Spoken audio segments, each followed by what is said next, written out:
Hi friends, welcome to my channel. ఈరోజు నేను బెండకాయ ఫ్రై చేశాను.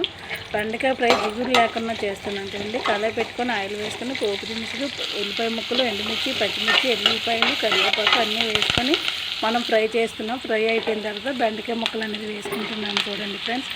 జిగురు లేకుండా ఉండాలంటే మనం బెండకాయ ముక్కలు వేసిన వెంటనే మూత పెట్టకూడదు. మూత పెడితే ఏమవుతుందంటే జిగురు అనేది వస్తుంది.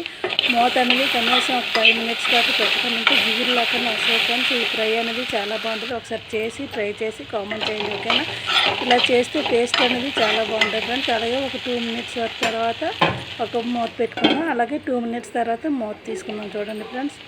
జిగురు లేదు చూడండి. నేను ఒకసారి కలిపి కూడా చూపిస్తాను. పసుపు వేస్తున్నాను, చిటికెడు పసుపు, అలాగే టేస్ట్ తగినంత కారం, అలాగే టేస్ట్ తగినంత ఉప్పు కూడా వేసుకున్నాను చూడండి.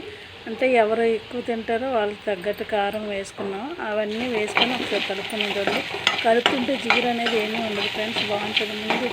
ముందు మనం స్టార్ట్ చేయగానే మూత పెట్టకూడదు. మూత పెట్టుకున్నా ఉంటేనే టేస్ట్ అనేది బాగుంటుంది చూడండి. ఇప్పుడు మూత పెట్టుకున్నాం, తర్వాత మూత తీస్తున్నాం చూడండి ఫ్రెండ్స్. నా కర్రీ ఎలా ఉందో అలాగే ఒకసారి కలిపేశాక మీకు చూపిస్తాను. జిగురు అనేది లేకుండా చేశాను బెండకాయ ఫ్రై. ఒకసారి ట్రై చేసి కామెంట్ చేయండి, ఓకేనా ఫ్రెండ్స్?